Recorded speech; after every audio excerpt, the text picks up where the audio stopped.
सच्चिदानन्दरूपाय विश्वोपत्यादिहेतवे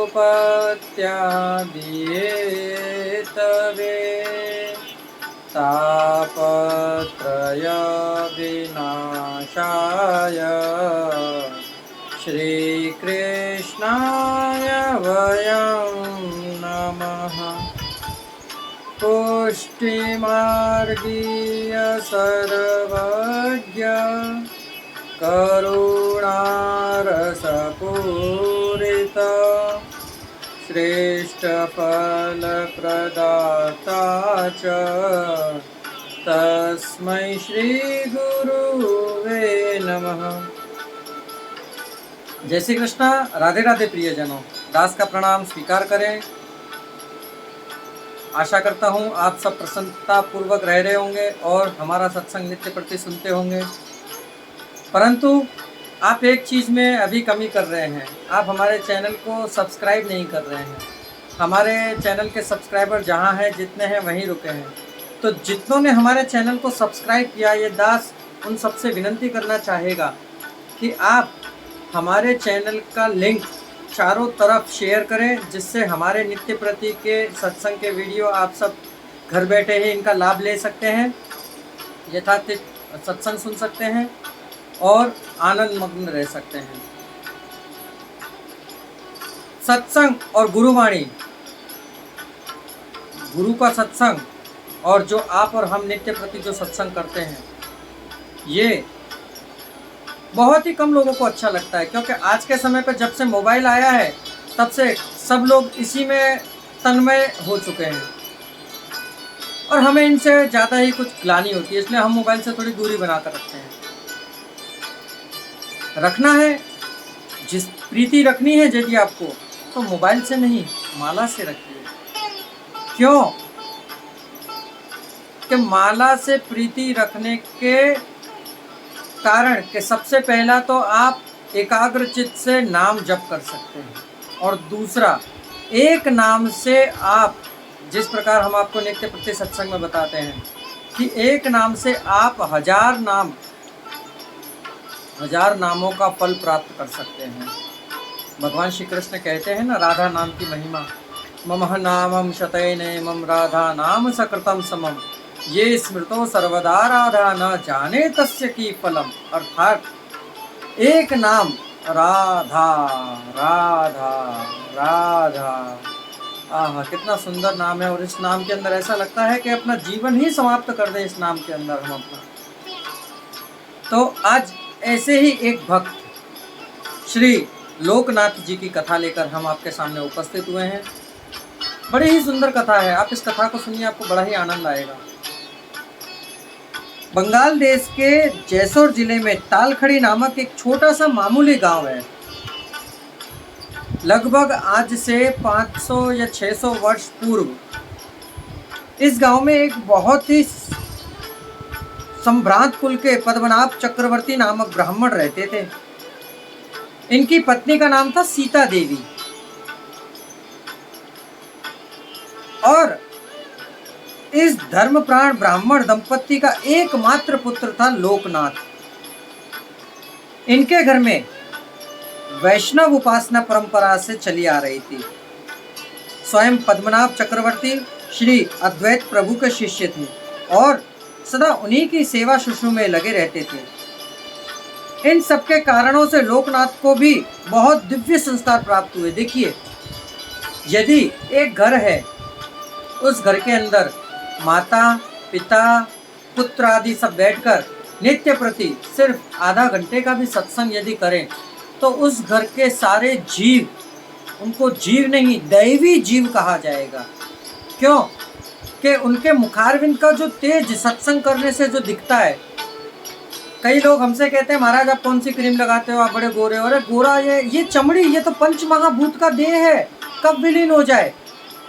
असली सुंदरता देखनी है तो मन के अंदर उतरकर उस मन की सुंदरता को देखिए कि उस मन के अंदर आप प्रभु को किस प्रकार भजते हैं। क्यों? कि असली सुंदरता तो प्रभु के नाम में है, सत्यम शिवम सुंदरम। तो सत्य ही शिव है और शिव ही सुंदर है और सुंदरतम ही परमात्मा है। तो परमात्मा से ज्यादा सुंदर तो कोई नहीं है इस सृष्टि में। कहते हैं, एक छोटी सी कथा बताता हूं कि इस कली काल में जो सबसे ज्यादा सुंदर है वो स्वर्ग की सिर्फ, जैसे अपने कली काल के अंदर जो सबसे ज्यादा सुंदर एक स्त्री लीजिए, उस एक स्त्री को जितना सुंदर ऐसी 1000 स्त्रियां बनाइए, वे जितनी सुंदर है इतनी गंधर्व लोक की एक दासी, गंधर्व लोक की 1000 दासियों को एकत्रित कीजिए तो एक स्वर्ग लोक की अप्सरा, स्वर्ग लोक की 1000 अप्सराओं को एकत्रित करिए तो ब्रह्मलोक की एक दासी, ब्रह्मलोक की 1000 दासियों को एकत्रित करिए तब जाकर बनेगी कामदेव, जो कामदेव जी हैं उनकी पत्नी रति। अब ऐसे 1000 सहस्त्र कोटि रतियों को एकत्रित करिए तब जाकर कहीं सुंदरता प्राप्त होती है, तब जाकर कहीं सुंदर कहा जाता है। तो सुंदर तन मन ये कुछ नहीं होता है। सुंदर, असली सुंदरता देखनी है तो मन की सुंदरता देखनी, क्योंकि मन में प्रभु बसते हैं और मन की सुंदरता ही देखी जाती है। क्योंकि यहाँ कलयुग में आजकल क्या, चमड़ी के पीछे लोग ज्यादा पागल होते हैं। चमड़ी के पीछे मत मरिए, इस चमड़ी में कुछ नहीं रखा है, ये तो पंचमहाभूत में विलीन हो जानी है। तो उनके जो दिव्य संस्कार प्राप्त हुए वे प्रेमावतार महाप्रभु श्री चैतन्य देव नाम और यश बंगाल के कोने कोने में शुक्ल पक्ष के चंद्रमा की तरह बढ़ रहा था। लोकनाथ के कानों तक भी ये बात पहुंची। अब तो वह दर्शनों के लिए तड़पने लगे, लालायित होने लगे कि चैतन्य महाप्रभु के दर्शन करेंगे। परंतु उनके माता पिता उनको जाने नहीं देते, घर में रखते कि ये कहीं बाहर चले गए तो वापस लौट कर नहीं आएंगे, क्योंकि उनकी भक्ति ही इस प्रकार की थी। एक दिन रात्रि के समय जब उनके माता पिता सो रहे थे, विश्राम कर रहे थे, तब लोकनाथ जी चुपके से निकले। रात भर चलते चलते दूसरे दिन संध्या समय नवद्वीप पहुंचे और नवद्वीप पहुंचने पर देखा कि महाप्रभु एक उच्च आसन पर विराजमान है और श्री वासादि भक्तों की टोली उन्हें चारों ओर से घिरे हुए है। तो लोकनाथ की वाणी तो मूक थी, दृष्टि गड़ी सो गड़ी ही रह गई। एक टक महाप्रभु चैतन्य की ओर देखते ही रह गए। अंग अंग में एक प्रतिमा की तरह खड़े इस सुकुमार बालक पर श्री महाप्रभु की दृष्टि गई। वह दौड़े दौड़े बाहें फैलाए और लोकनाथ को उन्होंने अपनी भुजाओं में पाश में बांध लिया। भावावेश वे प्रभु के वक्ष स्थल पर मूर्छित हो गए। लोकनाथ को कुछ पता ही नहीं चला। चेतना आने पर लोकनाथ अब पहले के लोकनाथ ना रहे। उनके रोम रोम से कृष्ण कृष्ण, राधे राधे, हरि हरि, प्राण प्राण से प्रभु की प्रीति छलक रही थी। लगातार 5 दिनों तक वह इस अपूर्व पागलपन में रहे। छठे दिन महाप्रभु ने लोकनाथ को वृंदावन जाने का आदेश दिया। वे कहने लगे, भाई वृक्षों के नीचे जहाँ स्थान पाओ वहीं पड़े रहो, आसपास से मधुकरी मांग लाओ और ओढ़ने के लिए चित्तौड़ की गुदड़ी बना लो। चित्तौड़ यानी कि कंतान।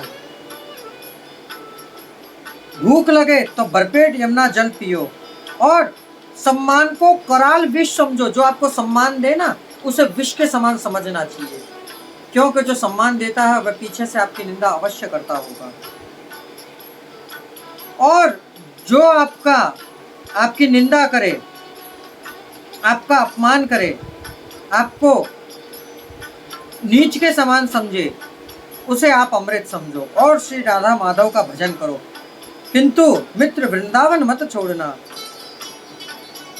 महाप्रभु की आज्ञा को लोकनाथ टाल नहीं सके और रोते रोते उनसे विदा हुए। इससे गदाधर पंडित के शिष्य भूगर्भ भी तैयार हो गए। लोकनाथ जी महाप्रभु जी श्री चैतन्य जी के एक पार्षद थे। इन्हीं श्री राधा कृष्ण के प्रति अहर्निश एक रस प्रीति थी। रसरूप श्रीमद् भागवत पुराण का गान कीर्तन परायण इनको प्राणों के प्रिय समान था। ये इसमें अत्यंत सुख मानते थे और कहा करते थे कि जो कोई भी श्रीमद् भागवत का गान करता है वह मेरे मित्र हैं। इस रस भावना में प्रवीण लोकनाथ जी एक बार मार्ग में जाते हुए एक महानुभाव को श्रीमद् भागवत का पाठ करते हुए देखकर उनके चरणों पर गिर गए। वृंदावन की दशा उन दिनों बड़ी विचित्र थी। घने जंगल, खंडहर और कुछ भी मतलब दिख नहीं रहा था। वृंदावन के निवासी भी उस पावन भूमि के महत्व को भुला बैठे थे। उन्हें वहां ना तो चीरघाट मिला, ना वंशीवट मिला, ना निधिवन मिला, ना भांडेर वन मिला और ना श्याम कुंड और राधा कुंड मिला। कहाँ जाए, क्या पता, कैसे रहे। अंत गोत्वा निराश होकर सर्वगोत भाव से वह श्री राधा रानी की शरण हो गोविंद गोविंद हरे मुरारी राधे कृष्ण गोपी कृष्ण कृष्ण प्यारे की जय का कीर्तन करने लगे। सहसा एक दिन उन्हें चीरघाट का पता लग गया। वे वहां अत्यंत प्रेमावेश का जीवन बिताने लगे। लोगों में इनकी प्रसिद्धि भी हुई। लोगों ने इनके लिए कुटिया भी बनानी चाहिए, परंतु इनके लिए तो निश्चय किया हुआ था कि रहना तो किसी पेड़ के नीचे। यदुच्छा से जो कुछ मिल जाता उसी से पेट भर यमुना जल का पान करके मस्त रहते। कुछ दिनों पश्चात लोकनाथ श्री महाप्रभु के संन्यास की बात सुनकर साथ में यह भी सुना कि वे दक्षिण भारत में तीर्थ यात्रा के लिए गए हैं, तो ये दक्षिण भारत की ओर इन्होंने प्रस्थान किया। बाद में उन्हें वहाँ से उनके दर्शन नहीं हुए, तो उन्हें पता लगे कि महाप्रभु चैतन्य जी जगन्नाथपुरी पधारे, तो ये वहाँ गए उनके पीछे। वहाँ भी उन्हें उनके दर्शन नहीं हुए। फिर जब वहाँ से जब इन्हें पता लगा कि वे वृंदावन पधारे, तो ये वृंदावन आए। फिर इन्हें वृंदावन में भी दर्शन नहीं हुए। बड़ा ही मन व्याकुल हो गया। ऐसे भक्तों का हृदय सुनकर हमारा हृदय रो जाता है। करुणा, ऐसे भक्तों के अंदर जो करुणा देखी जाती है ना प्रियजनों, ऐसी आजकल के समय पे नहीं देखने को मिलती है। फिर जब ये आकर रुदन करने लगे और रात्रि में शयन कर रहे थे, उस समय श्री चैतन्य महाप्रभु जी ने इन्हें स्वप्न में दर्शन देकर कहा कि लोकनाथ, तुम अपना शेष जीवन इस वृंदावन के भगवान के भजन का आश्रय लेकर और एक आदर्श प्रेमी एवं आदर्श विरह के रूप में व्यतीत करो। चिंता ना करो, तुम मेरी दशा देख नहीं सकते थे, इसलिए मैं तुमसे नहीं मिला, क्योंकि मैं अब जिस अवस्था से गुजर रहा हूँ, मैं एकदम भिखारी के वेश में घूम रहा हूँ, दर दर भटक रहा हूँ, इसलिए निराश मत हो। श्री चैतन्य चरणामृत के रचयिता श्री कृष्णदास कविराज अपने ग्रंथों के प्रणय के पूर्व लोकनाथ गोस्वामी के चरणों में आशीर्वाद लेने आए। लोकनाथ ने उनके लिए सहर्ष हाँ भरी, परंतु अपनी एक शर्त भी रखी कि इस ग्रंथ के अंदर उनका कहीं भी न तो चर्चा आए और न महाप्रभु के संबंध की बात हो लिखी जाए। इनकी मूक और निरही उपासना तो श्री लोकनाथ स्वामी की थी। ऐसे ऐसे प्रभु के भक्त हुए। तो एक बार मेरे साथ जोर से जयकारा लगा दीजिए। बोलिए श्री राधा रानी सरकार की जय। जय जय श्री राधे। तो प्रियजनों, आपको यदि हमारा सत्संग अच्छा लगे तो आप कमेंट बॉक्स में सिर्फ एक राधे राधे। मैं देखता हूँ कई ऐसे यूट्यूबर्स और ऐसे हैं जो अभद्र चीजें बनाते हैं, आप उनमें इतना लंबा चीज लिखते हैं, परंतु एक शॉर्ट राधे राधे ये आपसे नहीं लिखा जाता है। क्यों?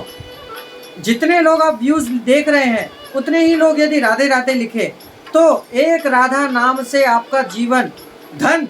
यदि मैं आपसे कहूँ कि आपके पास धन कितना, तो आप अपनी तिजोरी खोलेंगे, उसके अंदर एक लॉकर होगा, उस लॉकर को खोलेंगे, उस लॉकर के अंदर एक और लॉकर होगा, उस लॉकर को खोलेंगे, उसके अंदर एक डब्बा होगा, उस डब्बे को खोलेंगे, उसके अंदर एक बटुआ होगा, उस बटुए को खोलेंगे और फिर उसके अंदर गड़ा हुआ धन आप दिखाएंगे। परंतु हम आपको बताएं असली धन क्या है? असली धन है नाम धन। नाम धन यदि आपके पास में है तो इस कलिकाल से जाते समय आप उस धन को इतना एकत्रित कर लीजिए कि वहां आपसे ज्यादा कोई धनवान हो ही ना। इसलिए कलयुग में यदि आपको जीना है और आगे बढ़ना है तो कलयुग केवल नाम आधारा, सुमर सुमर नर उतर ही पारा। एक नाम मात्र से आप उतर सकते हैं। तो राधे राधे कहिए और मस्ती में रहिए। जय श्री कृष्णा, जय जय श्री राधे।